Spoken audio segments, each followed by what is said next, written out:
saya bersama dengan Kasih Pemerintahan Desa Srikayu, Kecamatan Singkohor, ada Bang Warlan. Gitu Bang ya? Iya betul Mas. Assalamualaikum, selamat sore Bang. Waalaikumsalam, selamat sore kembali Mas. Sehat Bang? Alhamdulillah sehat. Sehat ya. Selama kurang lebih 1 jam ke depan nih kita berdua bakal mengulas seputar Desa Srikayu. Nah, dari letak desanya, di mana desa itu berada di Kecamatan Singkohor ya. Dan ya, desa itu berada di daratan, berbeda dengan desa-desa lainnya. Tentunya ada yang istimewa dari desa Srikayu ini. Nah, keistimewaan apa yang dimiliki Desa Srikayu? Mari kita sama-sama ya kita korek nih. Bang Warlan selaku Kasih Pemerintahan Desa Srikayu. Bang, udah berapa lama sih menjabat jadi aparat pemerintahan Desa Srikayu, Bang? Sekitar 4 tahun. Oh, sudah 4 tahun ya. Asli putra daerah. Asli putra daerah Srikayu. Berarti sudah mengenal luar dalam dong desanya gitu kan. Oke, jadi selama 4 tahun ya.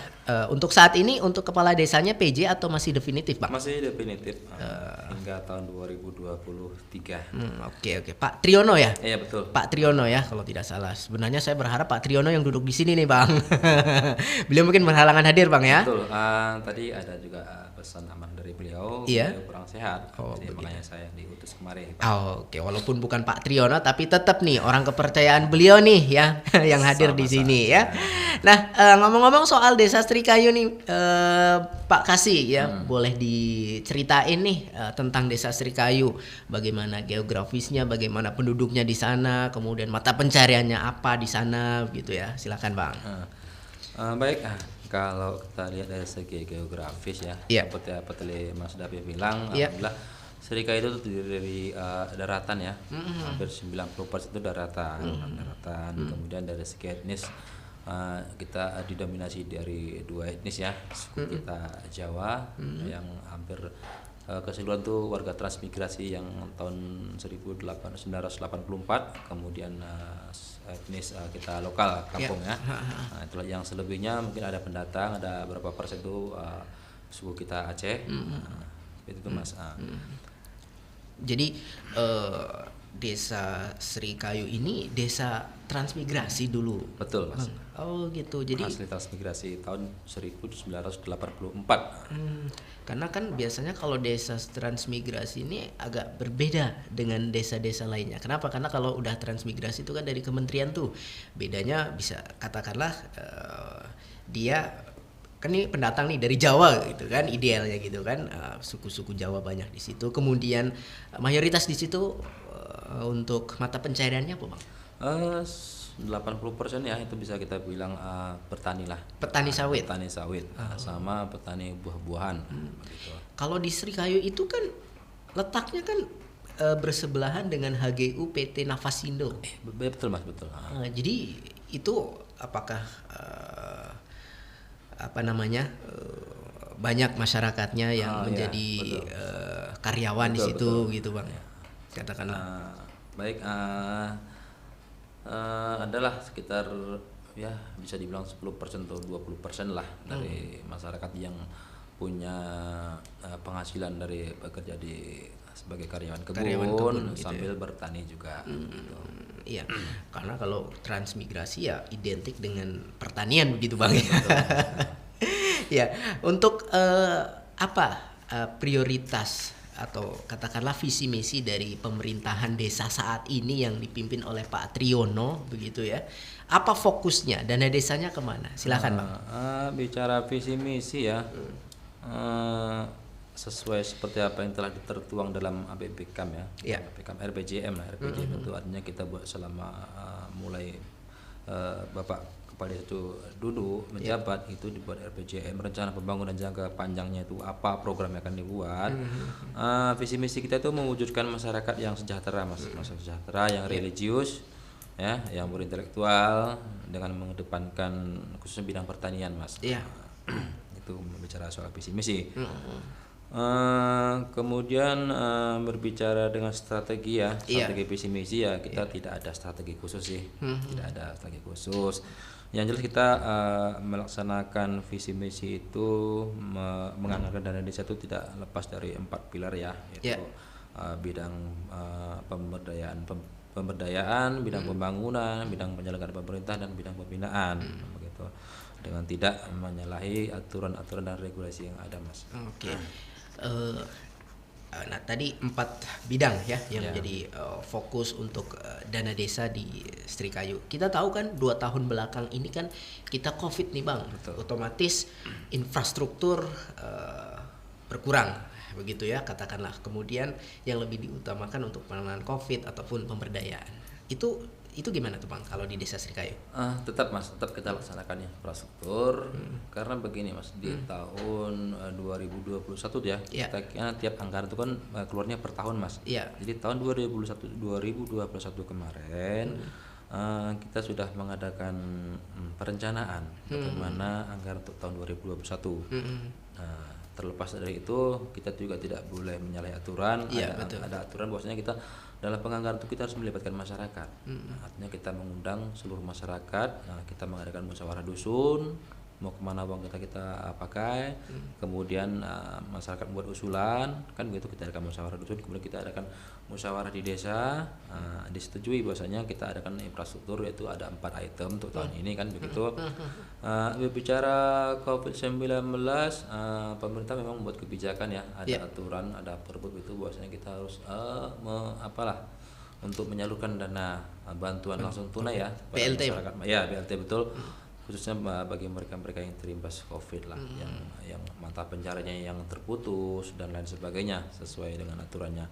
Untuk Desa Setrikayu di tahun 2020 kemarin alhamdulillah kita bisa mengucurkan dana itu untuk 115 kepala keluarga Mas. 115 kepala keluarga untuk penerima BLT-nya gitu. Itu saya kalkulasikan sekitar hampir 400 juta di tahun 2020. Untuk tahun ini? Ya, untuk tahun ini kita kucurkan itu sekitar 29 orang ya.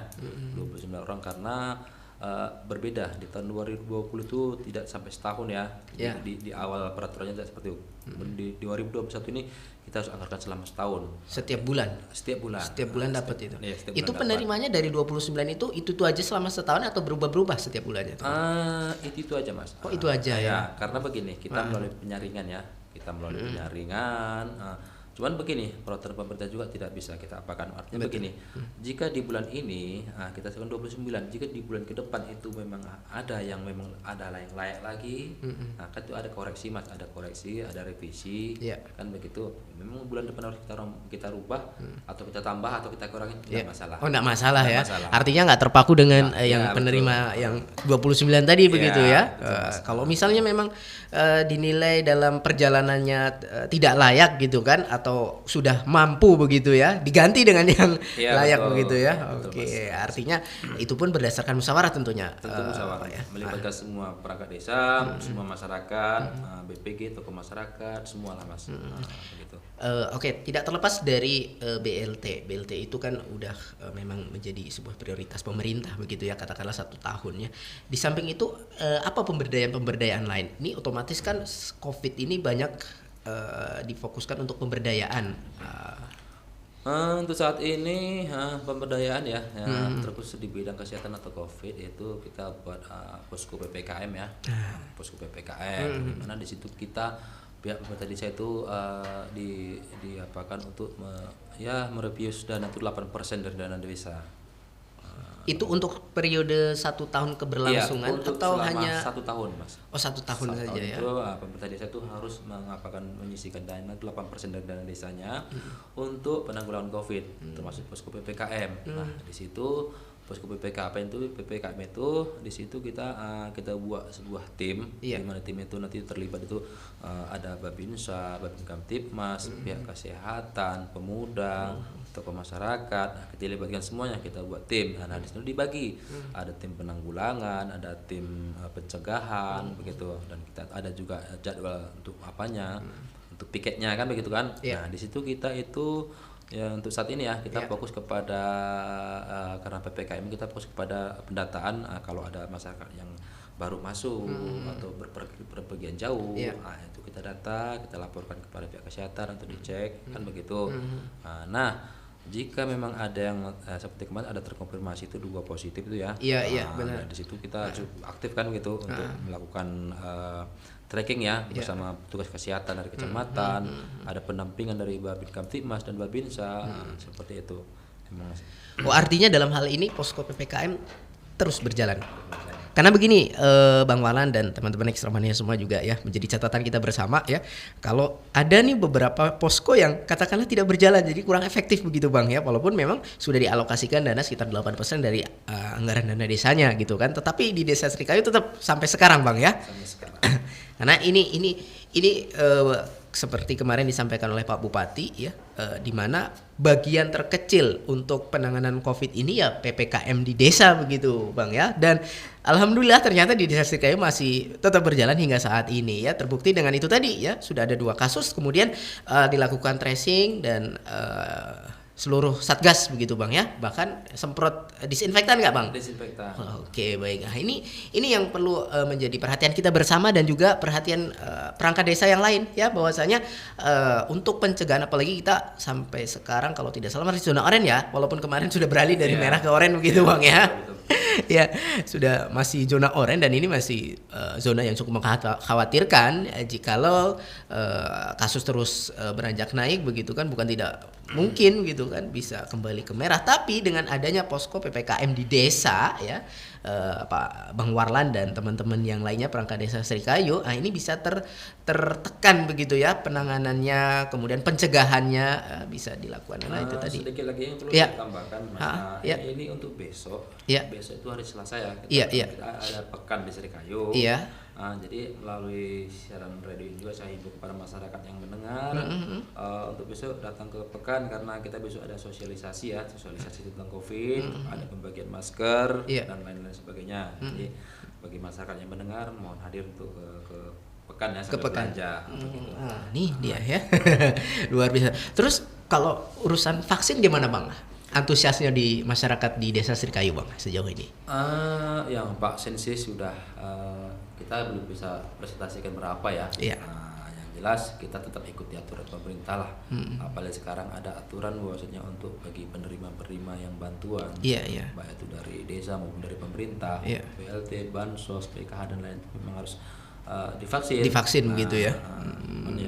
Kita juga harus paham situasi sekarang di masyarakat kan, karena banyaknya media-media yang membuat negatif lah sama masyarakat, sehingga masyarakat juga yang notabene-nya nggak paham, jadi takut lah gitu Masnya. Terpancing hoax gitu. Mau kita juga harus ya ngambil jalan tengah lah, gimana bagusnya dengan tidak ada keributan. Kita usahakan untuk ikut COVID. Alhamdulillah memang sudah banyak juga yang ikut disuntik Mas. Alhamdulillah. Karena ada fasilitas dari kabupaten kan kemarin kan, itu melalui kecamatan. Di kecamatan orang pihak vaksin juga datang ke kecamatan, kita datang ke kecamatan, bahkan ada 2 kali itu ke desa.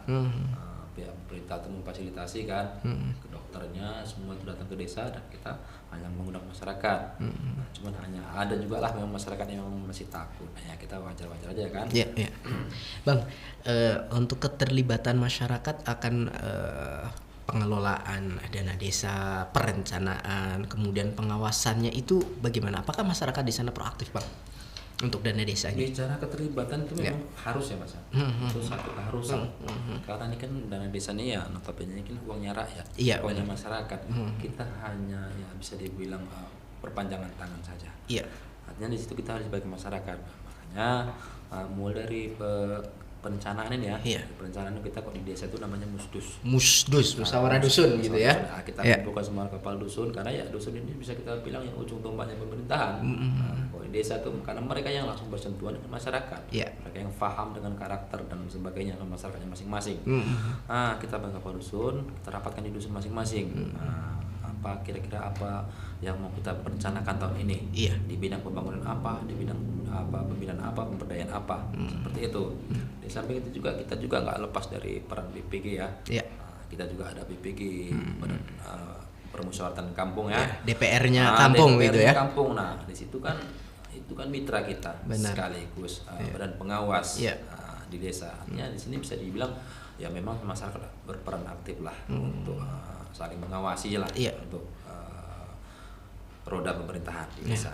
Artinya proaktif di sini masyarakatnya begitu, Bang ya, karena kita tahu ya dana desa ini sangat sensitif, Bang. Betul.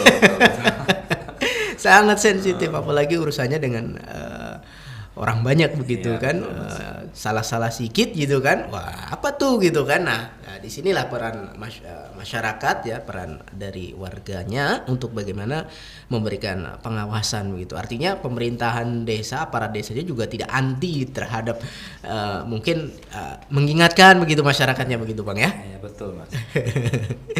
Ya, sejauh ini Bang, mungkin ada kendala-kendala yang Bang hadapi selama menjadi aparatur desa ya terhadap penggunaan dana desa, Bang. Kita tahu kan kalau dana desa ini kan setiap tahunnya kalau tidak silap saya 3 kali tarik begitu, Bang ya. Betul. Apakah sejauh ini ada kendala-kendala yang dihadapi, Bang? Kendala nggak ada, sampai sejauh ini alhamdulillah nggak ada, Mas. Kendala ya, ini kendala maksudnya bagaimana ya, pengendala apa dalam bidang perencanaannya, atau pembangunannya, atau penarikannya, atau pengajuannya gimana? Oh, kalau ini sih sebatas bagaimana penggunaannya begitu, Bang ya. Penggunaannya itu kita nggak ada kendala, Mas, karena ya semuanya sudah diatur, semua sudah diatur, ada aturan mainnya, ada regulasi yang mengatur dana desa itu yang ya 1, sekian M per tahun itu harus dikemanakan, sudah ada anggarannya, udah ada tempat-tempatnya, kita hanya mengalokasikan dengan tidak mengenyampingkan usulan dari masyarakat ya, dengan tidak menyalahi kaidah gitu, Bang ya. Betul. Apalagi itu tadi ya sudah ada memang posnya kian begitu ya. Sudah ada poksinya kan begitu. Yang sekian persen itu harus ke bidang penyelenggaraan pemerintahan, kemudian administrasi dan sebagainya, siltap kan begitu, kemudian bidang pembinaan sudah ada berapa, untuk bidang pemberdayaan juga ada berapa persen harus ke situ, kemudian untuk bidang pembangunan juga udah ditentukan untuk berapa persen harus ke situ kan begitu kan. Kalau dari bidang kesehatan maupun pendidikannya gimana, Bang, di sana, Bang, untuk keterlibatan dari dana desa, apakah ada dialokasikan misalnya spesial untuk pendidikan, untuk kesehatan gitu, Bang? Tentu dong, karena ini kan kesehatan, apalagi di masa pandemi sekarang ini kan kita dituntut itu untuk mengadakan itulah untuk nanti mungkin sama dengan pihak kesehatan, kira-kira itu apa saja yang dibutuhkan seperti tambahan vitamin, susu untuk anak-anak dan sebagainya lah. Udah itu untuk apa tuh namanya, kemarin kita ada tuh dibeli tuh tentang itu loh, alat cek untuk kadar gula, tensi darah, itu kan mereka minta, kita adakan itu, Mas. Artinya dari pihak pemerintahan desa tidak menutup mata soal bagaimana untuk layanan kesehatan, pemenuhan layanan kesehatan untuk masyarakatnya begitu. Apalagi di saat sekarang ini, Mas, yang bedanya COVID, kita udah zona merah kan. Betul. Memang harus totalitas kemari lah ke inilah ke pemulihan kesehatan dulu. Mungkin kalau memang kedepannya ada aturan main dari pemerintahan, baik itu perbu atau segala macamnya, maksudnya dana yang udah kita rencanakan untuk pembangunan itu harus dipending dulu pun, karena untuk kesehatan ini nggak masalah, itu bisa dipending tahun depan kan gitu. Yang penting ini kita fokus ke ini dulu, ke kesehatan ya, karena kan di situ itunya intinya. Kalau kita nggak sehat bagaimana mencari duit? Betul, Bang. Kita kerja optimal kan. Iya. Gimana kalau kita sakit, gimana mau kerja gitu kan. Yang makanya yang paling utama ya kesehatan. Kalau kita sehat mau kerja apapun oke begitu kan. Betul, Mas. Kalaupun kita sudah punya pekerjaan tapi kita juga tidak sehat, gimana mau kita kerja gitu kan. Menarik nih. Untuk sektor pendidikannya gimana, Bang? Sektor pendidikan ya, belum ada sih langkah-langkah yang terlalu kelihatan ya. Karena ya pihak sekolah juga sejauh ini belum ada melaporkan ya kendala-kendala, belum ada. Karena artinya pendidikan di Desa Serika itu baik-baik saja. Baik-baik saja ya. Yang jelas bahwa selama ini yang sudah kami kucurkan itu yang tiap bulannya, tiap paginya kami kucurkan untuk PAUD. PAUD itu mulai dari honor pengajarnya sampai biaya operasionalnya itu kita keluarkan semua dari dana desa, Mas. Untuk PAUD ya. Untuk PAUD. Kalau SD kan mereka sudah ada dana bos ya. Gitu Mas. Oke, baik ya. Menarik Stramania semua ya. Srikayu ya, daerahnya itu kalau dari Kecamatan Gunung Meriah masuk ke arah kiri ya, kalau dari arah Singkil gitu ya, sekitar 15 menit Bang ya. Betul Mas. Di sono ya. Bang, jadi kan ada keberagaman suku di situ ya. Bagaimana? Ada susah nggak menyatukan? Ini kan kadang-kadang beda suku masing-masing nih, ini suku A, suku B, suku C begitu kan, ada kelompok-kelompoknya sendiri. Selaku pemerintahan desa, ada nggak misalnya kendala-kendala perbedaan suku tadi Bang dalam pengelolaan dana desa misalnya kan? Kalau kita tinjau dari pengelola dana desa itu tidak ada yang terkendala lah. Kalau itu dikarenakan suku ya. Iya. Karena yang jelas kita itu transparan. Selama kita transparan, tidak menyalahi aturan, tidak akan berbenturan dengan suku apapun itu. Kalau bentuk transparansinya Bang, misalnya ada pertanggungjawaban begitu kan biasanya kan. Sejauh ini transparansi yang kita buat ya seperti itu, di setiap kita melakukan perencanaan kita selalu adukan musyawarah dengan masyarakat. Kemudian untuk pertanggungjawabannya misalnya kita juga itu udah kita pampang di desa itu ya, biografi ya. Biografis itu di situ terlihat jelas dia anggaran selama setahun itu kemana aja, bidang-bidangnya apa aja sih itu. Jadi semua masyarakat bisa membaca karena kebetulan di kantor desa kita juga tidak di dalam, langsung pinggir jalan gitu Bang ya. Jalan besar kan. Biografis juga gede kan begitu. Masyarakat bisa lihat lah. Sejauh ini masih itulah yang bisa kami lakukan di tingkat transparansi. Begitu Mas. Oke ya. Artinya ya kalau warga yang kepingin cari tahu atau nanya-nanya seputar kemana aja sih dana desanya, silahkan ke kantor desa Srikayu gitu kan, bisa dicek di papan infografisnya gitu ya, peruntukannya untuk apa aja ya. Soal potensi desa Srikayu apa sih Bang? Potensi Mas ya. Kembali lagi karena kita melakukan adalah merupakan geografisnya itu daratan, mayoritas penduduk juga bertani. Artinya yang kita gali dari segi pertanian kan begitu. Kalau bicara potensi ya sejauh ini ya kebanyakan memang masih perkebunan sawit semuanya. Perkebunan sawit. Ladang masyarakat tuh hampir 90% itu sawit semuanya. Nah kemudian ini saya sedikit ada apa ini?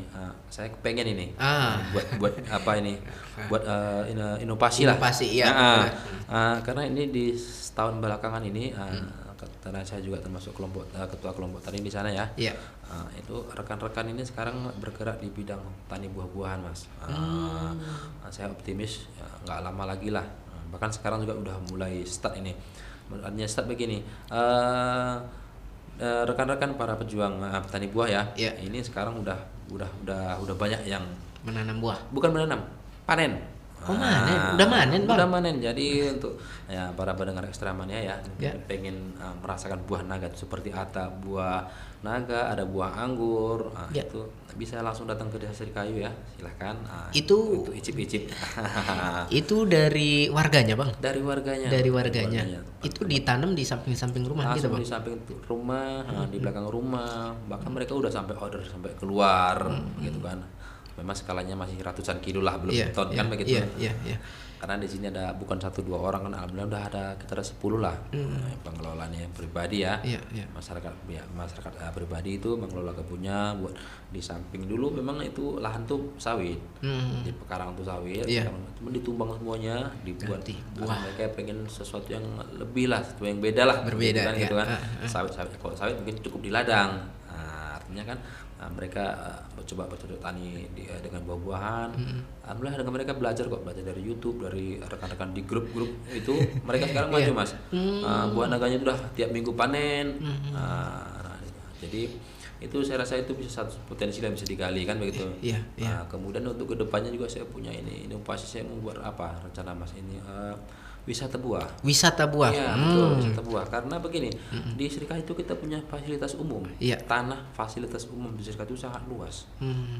Kan begitu. Mudah-mudahan ke depan dengan kerjasama dengan semua yang terlibat kan, baik pemuda, petani, masyarakat, dengan pemerintah desa, kita bisa buatlah ini kebun wisata buahnya tadi. Gitu, ini Mas. Menarik nih ya, menarik nih Ekstramaniasma. Ada potensi di depan mata begitu ya, yang nyata-nyatanya sedang dikembangkan oleh warga Desa Serikayu. Bagaimana kelak bisa jadi Desa Serikayu desa ini ya wisata buah begitu Bang ya. Mudah-mudahan Mas. Kemudian ini kan masih pengelolaan masih pribadi-pribadi Bang. Iya, bagaimana betul. Misalnya kenapa nggak misalnya dikelola sama BUMDes desanya begitu Bang? Nah betul. Begini tuh Mas, kenapa sekarang masih dikelola sama pihak pribadi? Iya. Karena proses itu kan segala sesuatu butuh proses. Betul. Mungkin pihak BUMDes juga mungkin belum percaya. Satu, karena yang rekan-rekan tadi juga belum 100% menguasai. Mereka masih tahap belajar. Artinya kalau sekarang mungkin tahun depan udah bisa lah Mas, itu kita rekrut, nanti kita adakan kerjasama dengan BUMDes untuk bagaimana untuk pengembangan lebih lanjut. Karena sekarang itu sudah bisa dibilang berhasil. Kawan-kawan tadi kan udah memahami betul.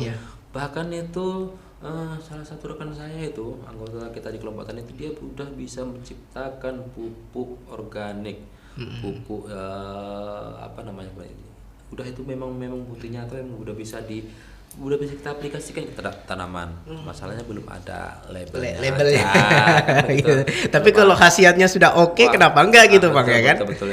Itu dibuat dari macam-macam lah. Apa saya nggak tahu tuh, mereka yang tahu, teman-teman yang tahu kan begitu. Itu seperti apa namanya itu, pupuk itu kan direndam beberapa hari dengan campuran E4 dan segala macamnya. Dan itu memang sekarang luar biasa hasilnya. Jadi bagus. Kompos itu ya, bukan kompos ya, seperti kompos lah. Cuman dia di apa namanya itu ya, istilah di bidang apa ya, fermentasi gitu. Seperti difermentasi Mas. Difermentasikan. Itu dasar-dasarnya ada yang dari air kelapa, ada yang dari air bekas cucian ikan, macam-macam. Dan itu masih skalanya skala pribadi, skala kelompok kalau sekarang. Skala kelompok dan gitu. 1-2 kelompok tani dari desa tetangga juga sekarang udah mulai order lah gitu. Kita hanya tinggal gimana cara membuat hak patennya. Jadi saya rasa itu salah satu potensi yang bisa kita gali lah, kita kembangkan ke depannya. Betul. Nah, di saat sesuatunya itu memang sudah bisa di apa kan, nanti mungkin disitulah mungkin pihak BUMDes mau melirik untuk bekerjasama untuk mengembangkan ini gitu Pak. Gitu Mas. Artinya ini potensi di depan mata bagaimana kalau misalnya pribadi mungkin dengan keterbatasan modal. Ini bagaimana campur tangannya dari pemerintahan desa nih mensup supaya dibuat skalanya lebih gede lagi. Betul, begitu Mas. Kan Bang? Seperti saya bicarakan dari awal tadi. Pemerintah desa itu sebetulnya kita itu oke-oke saja. Selama itu sifatnya untuk membangun, untuk bangun desa tidak disalahgunakan. Kita optimis itu Mas, kita siap kapan saja, kita siap untuk mengucurkan dana. Yang penting tidak menyalahi aturan dengan regulasi yang ada dengan begitu. Begitu Mas. Oke, kita ke BUMDesnya nih, Badan Usaha Milik Desa. Apa usaha dari Desa Serikayu lewat BUMDesnya Bang? Kalau untuk saat ini Mas BUMDes itu bergerak di bidang permodalan Mas. Permodalan? Iya, investasi. Oh, investasi. Pasti ya, jadi sudah berjalan sekira 8 bulan lah investasi. Di awal kita kunjungan dana desa itu kemarin tuh masyarakat meminta itu untuk dibuat ke simpan pinjam. Akhirnya dengan musyawarah dengan masyarakat kita laksanakan, kita buat simpan pinjam. Nah, ternyata tidak berjalan karena kita paham lah kan begitu. Sebagian yang menyadari, yang paham, yang mau bayar, yang nggak mau bayar, akhirnya begitu. Kan gitu. Akhirnya di tahun berikutnya pihak BUMDes evaluasi evaluasi ternyata tidak bisa berhasil. Artinya mereka untuk 6 bulan ini untuk permodalan Mas diinvestasikan kepada pihak ketiga dengan perjanjian kontrak dan lain sebagainya ada aturan mainnya Mas itu. Alhamdulillah selama 6 bulan ini sudah berjalan lancar dengan bunga itu tidak salah 3,5% 3,5%, dan ini kita tahun ini sudah sekitar ada 200 sekian juta lah yang kita investasikan. Dengan bagi hasil itu sekitar 8 atau 9 juta lah. 8 sampai 9 juta setiap bulannya itu Bang? Setiap bulannya dari investasi tadi dari situlah BUMDes mungkin kedepannya bisa lebih evaluasi lah, mungkin ada yang lebih bagus lagi, ada lebih dikembangkan lagi kan begitu. Karena kemarin saya kalau tidak salah itu kami dihubungi sama pihak BUMDes, ternyata pihak BUMDes itu ada beli hewan ya. Iya. Buat sapi entah berapa ekor saya nggak tahu dari Iya, hasil iya. tadi ya. Oh, dari hasil tadi. Dari hasil tadi Mas. Nah, itu dipotong lah, itu dagingnya dibagi-bagikan ke seluruh masyarakat Desa Serikayu. Semua masyarakat menikmati hasilnya, Bang ya. Tanpa terkecuali, termasuk saya. Iya. Nggak sia-sia juga begitu kan. Artinya dalam hal ini BUMDesnya ya investasinya berjalan begitu kan. Alhamdulillah berjalan Mas. Ya terkadang kan ada juga yang itu tadi seperti Bang sampaikan ya, ada yang namanya BUMDes usaha ya, gimana pun ceritanya dari dikasih modal 100 minimal balik 110 begitu kan gitu. Kalau misalnya diinvestasikan 100 pulangnya cuma 80, nah ini yang perlu dievaluasi begitu kan gitu. Artinya ada yang macet nih, ada yang nggak jalan nih dalam pengelolaan BUMDes tadi. Tapi alhamdulillah ya. Tapi itu tadi Bang, saya rasa kalau misalnya subnya ke desa wisata buah itu cocok juga tuh Bang kayaknya tuh Bang ya, dengan BUMDes tuh tadi dikelola gitu ya. Betul Mas. Kalau serius begitu kan. Iya, saya optimis itu Mas kalau karena ini teman-teman udah pada ya bisa dibilang sekarang udah cukup menguasai lah. Baik itu mereka udah tahu bagaimana dengan kadar tanah, dengan kecocokan itu udah paham semuanya. Dengan siklus dan iklim yang kita ada di sisi mereka sudah paham. Karena mereka saya lihat sering sharing sama grup-grup di luar daerah seperti di Jawa, di Palembang dan di mana-mana. Ini jadi saling tukar ilmu begitu Bang ya. Betul Mas. Sekarang nggak susah. Iya. Ada Android. Udah ada Android ya, tinggal pencet aja gitu kan. Katakanlah ya. Bagaimana pengelolaan Desa Serikayu yang sejauh ini ya lewat investasi di BUMDesnya ya cukup menghasilkan ya. Artinya tidak serta-merta terus dikasih modal bingung mau ngapain begitu kan. Nah, ini yang perlu menjadi perhatian kita bersama ya, bagaimana ketika badan usaha milik desa, namanya aja udah badan usaha milik desa. Ya harus ada usahanya begitu ya. Ketika dikasih modal baik banget nih pemerintah ya. Kita lihat ya bagaimana bisa kita contoh deh ya desa-desa yang sudah sukses dengan BUMDesnya begitu. Apalagi kalau desa, saya rasa desa wisata ini salah satu tujuan dari pengalokasian dana desa deh Bang ya. Kalau kita lihat gitu ya, karena kalau kita lihat di Jawa katakanlah begitu ya, itu mereka bisa sukses begitu Bang dengan dana desa. Ya. Banyak tuh desa-desa seperti desa Ponggo dan desa Nagasari itu mereka nggak butuh dana desa lagi. Karena dari BUMDesnya tadi Bang ya, penghasilan mereka satu bulannya itu sampai miliaran Mas dari wisata tadi, agrowisata miliaran. Bahkan mereka sampai mobil pribadi tuh, sampai dari kepala mobil pribadi semua dari BUMDes. Nggak butuh dana desa lagi mereka tuh. Itu juga yang perlu kita terapkan nih, aplikasikan nih Bang ya. Minimal 20% lah. Jadi gimana nih Bang untuk pemuda-pemudanya, anak-anak mudanya di sana Bang? Bagaimana katakanlah belajar mereka, keterlibatan mereka untuk mengurusi desa, kemudian itu kan sebagai tonggak generasi penerus nih Bang ya. Siapa-siapanya ya mereka inilah, anak-anak muda inilah. Bagaimana misalnya anak-anak muda di Desa Serikayu kuliah atau belajar studi, di mana mereka setelah menjadi seorang sarjana mengabdi di desanya Bang. Bicara pemuda, keterlibatan pemuda Mas ya. Untuk saat ini ya banyak sih dari pemuda-pemuda Serikayu itu ya, perempuan, laki-laki itu yang memang keluar daerah sekarang ya. Ada yang ke Jawa, ada yang ke kemana-mana, ke universitas ternama lah, ke negeri kan begitu. Terus kemudian setelah pulang mereka ya untuk sampai saat ini udah banyak sih yang ada yang guru, ada yang menciptakan lapangan kerja sendiri, kemudian ada beberapa orang kita tarik jadi perangkat desa, karena seperti aturan pemerintah kemarin, aturan baru di tahun 2021 untuk perangkat desa itu minimal dia harus SMA sederajat gitu. Di situ kan kita ada peluang untuk merekrut para pemuda-pemuda. Jadi sebagian besar kita tarik ke desa, kita fungsikan kan gitu, kita bina, kita ya kerjasama supaya kedepannya mereka bisa lebih punya power lah untuk memajukan desa kan. Betul. Karena masih muda kan, mereka masih semangatnya punya semangat, tenaga pemikiran kan gitu. Itu harapan kita ke depannya untuk pemuda ya. Iya.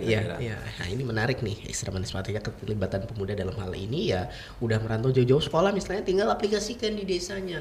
Kadang orang berpikir, ngapain udah sarjana jauh-jauh kerja di desa begitu. Tapi kalau benar-benar dikelola desa itu ya itu tadi ya, seperti yang disampaikan tadi, banyak loh desa-desa yang sukses. Bahkan mereka kecil sarjana begitu saya lihat ya Bang ya kalau di Jawa tuh kan. Kemudian perangkat desanya tuh sarjana semua begitu ya. Artinya mereka nggak malu kerja di desa gitu kan. Kalau yang katakanlah ngapain udah sekolah tinggi jadi sarjana gitu kerjanya di desa, jangan salah ya. Ada nih yang dikelola miliaran rupiah yang bisa dikelola untuk memajukan desanya tentunya ya. Bang Malan tadi udah cerita juga nih bagaimana dorongan dia, kemudian apa yang ingin dia ciptakan di desanya. Dia ingin menciptakan desa wisata. Bagaimana misalnya Abang kan nih kepengen nih dengan berbagai kelompok tani yang sudah terbentuk ya begitu. Kemudian ada nggak misalnya dorongan dari pemerintah, dalam hal ini pemerintah kabupaten misalnya Bang? Dorongan ada Mas, ada. Pemerintah juga sekarang ini membuka peluang ya, membuka peluang kepada seluruh masyarakat yang khususnya di bidang pertanian, baik itu kelompok tani kan begitu. Saya rasa sejauh ini nggak ada kendala selama itu memang difungsikan. Maksudnya kelompok tadi mana butuh apa, bibit apa, nggak ada kendala selama itu. Nggak ada kendala Bang ya, artinya dukungan mereka yang penting itu tadi memang sesuai, dialokasikan sesuai dengan arahnya kan begitu, tidak diselewengkan. Kita diminta pupuk, dapat pupuk dijual, cuman mau maju gitu kurang lebih. Saya rasa pemerintah juga udah berusaha optimal lah untuk mendukung apalagi pertanian kan begitu kan. Untuk bibit-bibit juga kita sudah, bibit sawit, bibit apa, pemerintah itu berusaha kok sejauh ini yang saya tahu ya. Karena di desa ini khususnya di desa saya di desa Serikayu itu kita udah ada bibit mangga, bibit apa ada, bibit sawit ada semua. Begitu Mas. Bang, kalau dari kebudayaan, kalau tidak salah di Serikayu itu ada Reok Ponorogo loh Bang. Betul Mas. Apakah masih ada sekarang Bang? Masih ada Mas. Jadi untuk 2 tahun ini tadi mungkin bisa dibilang kurang aktif ya. Karena COVID ini Bang nggak boleh keramaian begitu ya. Begitu. Saya itu memang asli kesenian kita Mas, dari Jawa, dari Ponorogo. Dan itu saya rasa itu bisa kita buat satu potensi lah. Angkat jadi potensi budaya kan begitu. Karena bisa dibilang satu-satunya deh. Satu-satunya Bang. Gitu. Saya pernah lihat waktu hari itu manggung di Blok 6 kalau tidak salah. Ini kok ada Reok Ponorogo dari mana katanya? Dari Serikayu katanya. Dan itu satu-satunya di Aceh Singkil Bang ya. Saya rasa juga satu-satunya tuh. Satu potensinya harus kita kembangkan lah ke depannya. Artinya kita angkat kan dari nilai seninya juga, dari budaya juga dapat kan betul.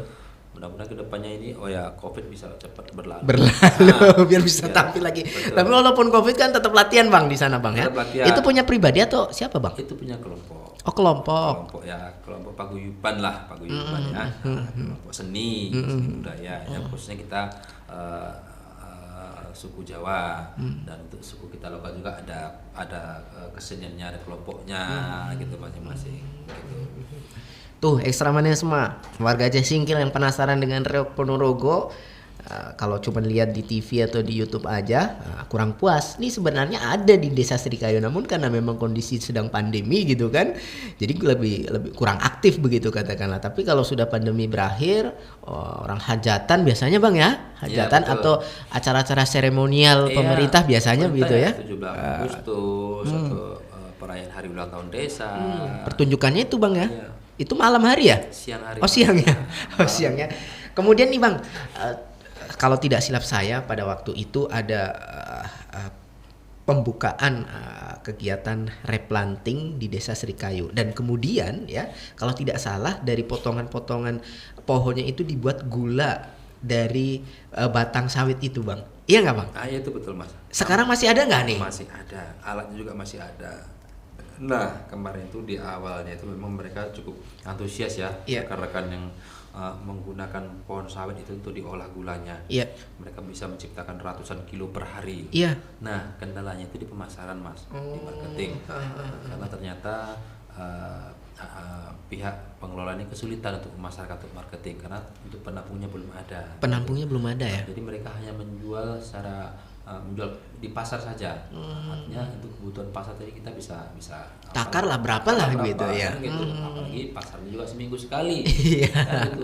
Paling hanya 50 atau 100 kilo lah maksimal. Sementara mereka tuh satu hari bisa mentekan ratusan kilo, 200 kilo bisa per hari. Begitu. Tapi itu tadi pasarnya tadi Bang kendalanya ya. Akhirnya ya mereka ya akhirnya patah semangat bisa dibilang begitulah Mas. Sayang sekarang ini ada pihak ketiga yang berani menampung itu berapa pun yang ada. Harga nggak masalah, rendah-rendah dikit nggak masalah saya rasa masyarakat itu kan begitu. Itu saya yakin bisa dikembangkan lagi ke depannya. Karena kan kalau untuk bahannya itu kan banyak banget. Pokok sagu berapa juga ada. Iya. Replanting tuh puluhan ratusan hektar kan begitu kan. Kok untuk bahannya nggak ada kendala. Hanya kendalanya di pemasaran tadi Mas. Jadi kita berharap nanti ya melalui siaran ini juga mungkin ada pengusaha yang mau gitu ya. Mau melirik kan begitu kan. Ini kan gitu. Iya. Kita mainkan kan gitu Mas. Karena biasa gula aren gitu. Ini gula dari sawit gitu kan. Dan gulanya udah kemarin bosnya itu waktu peluncurannya pertama itu memang bagus, sampai sekarang tuh bagus, kalau hasilnya itu memang bagus. Cuma masalahnya harga tadi penampungnya belum ada. Kalau misalnya mungkin harganya lebih mahal Bang dari harga gula merah biasa? Bahkan di bawah lebih murah. Oh, lebih murah ya? Gitu. Lebih murah gitu ya? Sayang juga tuh. Kita juga bingung ini di mana apanya kan begitu kan. Ya kita berharap ke depannya mudah-mudahan itu nanti bisa kita kembangkan lagi, ada pihak-pihak yang berusaha melirik kan begitu kan Mas ya, biar kita kembangkan, kita angkat lagi. Jadi segala bidang itu adalah hal-hal yang mau kita angkat lah untuk membangun perekonomian masyarakat begitu Mas. Iya, dan ini menjadi catatan kita bersama sebenarnya. Kenapa misalnya nggak waktu musyawarah desa begitu Bang dirembukan kemudian disepakati BUMDesnya coba garap itu misalnya Bang? Sudah pernah Mas, belum, memang rapat desa belum pernah, cuman saya pernah itu bincang-bincang sama direktur BUMDesnya.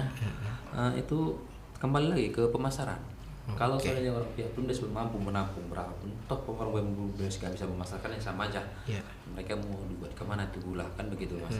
Begitu. Oke, kalau misalnya dijual keluar daerah susah juga Bang ya, karena nggak ada channel tadi Bang. Bisa sih keluar daerah, cuman itu tadi nggak sesuai, akhirnya untuk akomodasi transportasi itu nggak sesuai. Karena mungkin nanti kita laku 100 kilo kan gitu, itu modalnya udah lumayan kan, karena pakai modalnya itu Mas pakai gula pasir juga kan begitu, kayu bakar, gula pasir. Nah itu proses pengeringan itu lama, ada berapa jam itu kan begitu. Untuk biaya itu kan ada biayanya Mas. Nah, jadi kalau kita untuk keluar lagi harus ada transportasi lagi kan begitu. Berapa harganya gitu? Sementara dia hanya 100 kilo yang laku kan begitu Mas.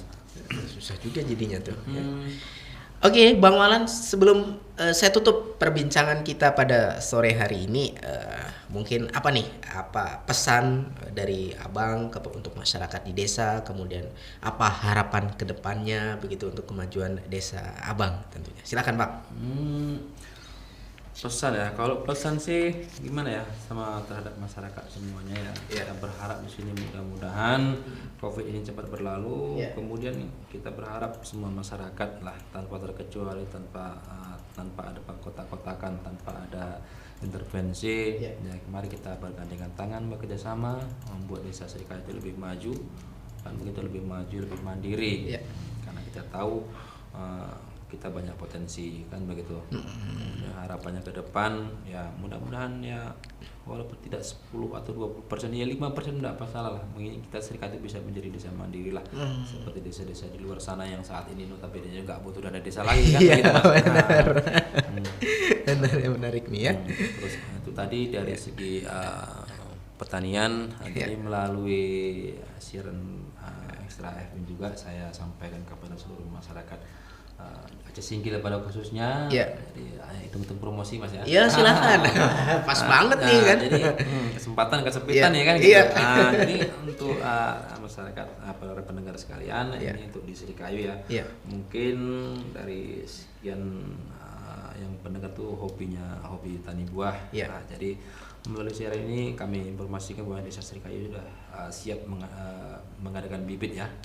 Bibit khususnya bibit untuk anggur ya. Anggur merah atau anggur hijau Bang? Anggur tuh kita ada sekitar 8 varietas itu Mas. Ada Jupiter, ada Julian, ada Isabella, ada Brazil, ada Victor, ada Banana dan lain-lain. Nah, itu kita produksi sendiri Mas. Langsung kita produksi sendiri. kita stek apa sendiri, stek potong namanya. Dengan harga terjangkau kan? Dengan harga ya kita sesuaikan. Sesuaikan dengan itunya, kualitasnya gitu ya. Durian juga ada Mas tuh Mas. Durian tuh ada yang musang Thailand kan, musang king dari Thailand tuh ada. Kemudian ada montong yang Malaysia tuh ada. Kok dia musang king itu dari apa ya? Musang king itu dari Malaysia. Montong itu dari Thailand. Kemudian ada bawor, ada tembaga, banyak itu Mas. Yang dengan proses penanaman yang tidak terlalu lama terus buah Bang?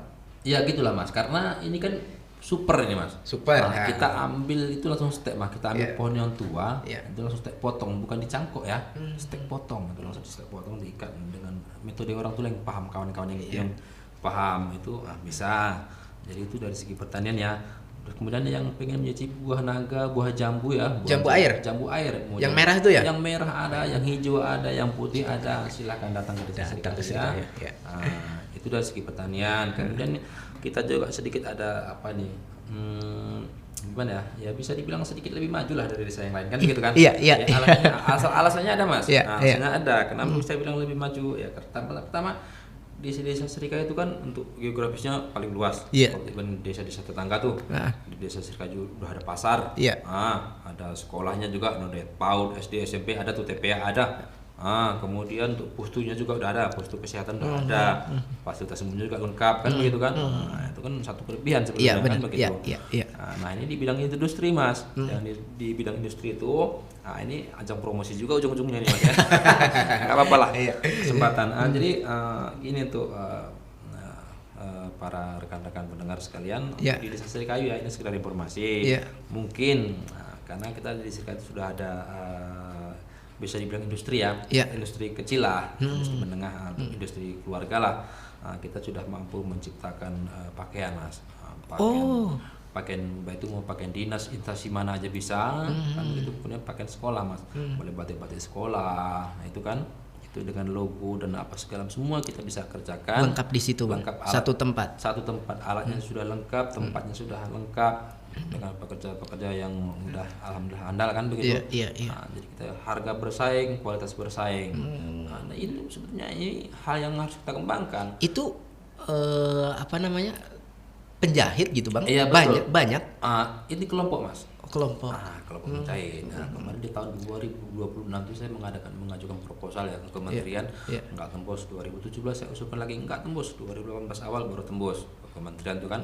Akhirnya kita di ACC kita dikasih alat-alat lengkap, alat industri ya. Konveksi lah. Jadi itu kita udah tempatnya udah kita sediakan, alat udah lengkap semuanya. Jadi ya teman-teman mungkin ya para pihak pengelola sekolah atau instansi-instansi pemerintah mungkin mau pakaian sama kita siap kan begitu, dengan logo, nama, segala macam lengkap gitu Bang ya. Lengkap. Seragam begitu ya. Mungkin ada kontak person yang bisa dihubungi Bang. Ini boleh. Untuk kontak person hubungi nanti dicatat aja Mas. Kebetulan tuh saya ketua kelompoknya. Ini langsung sama ketua kelompoknya. Enaknya gini nih. Kita udah serah terima kemarin kan sama pihak namanya itu dinas UKM kan. Kita ketua kelompok tadi, kita kelompok penjahitnya. Nah itu sekarang kan saya sedang mengadakan program ini. Program nanti mungkin ya 1 minggu 2 minggu ke depan lah. Saya mau adakan program pelatihan ini untuk pelatihan menjahit ini gratis. Itu dana kita sendiri kan, gratis untuk pemuda-pemuda yang putus sekolah, ya kan, yang nggak kuliah lagi. Itu ayo kita tampung, kita kerja, kita belajar. Nanti supaya kita bisa menciptakan sesuatu yang beda lah. Begitu Mas. Oke ya, jadi untuk Ekstra Manisma dimanapun kamu berada tuh yang penasaran ya, di situ banyak nih desa wisata buah khususnya gitu kan, kemudian mau menjahit atau segala macamnya ya, seragam. Nah, ini di Serikayu ada ya. Jadi silahkan nih, apa-apa aja yang sudah disebutkan tadi ini potensi yang dimiliki oleh kita Aceh Singkil dan khususnya Desa Serikayu yang sedang dikembangkan oleh Bang Warlan dan teman-teman ya di sana ya. Mudah-mudahan sukses Bang ya. Boleh Mas. Untuk kontak personnya bisa dicatat nomor. Boleh, silahkan Mas. 0812 0812 6028 9009 ya. Nah, ini untuk kontak person yang bisa dihubungi Extra Manisma kalau kamu ke Srikayu bingung ya. Siapa yang mau dituju, ini ada Bang Warlan ya, silahkan dicatat. Mau buah mau apa, silahkan. Di 0812 6028 9009 ya. Tuh ya. Kemudian yang mau nanam-nanam nih, cocok banget yang punya kebun di belakang rumah ya, daripada kosong sayang ke Srikayu cari bibit ya.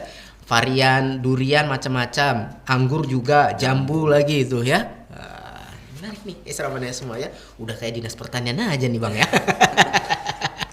Oke deh Extra Manisma, thank you buat Bang Warlan ya. Sampai ketemu di lain kesempatan Bang ya. Oke, sama-sama Mas.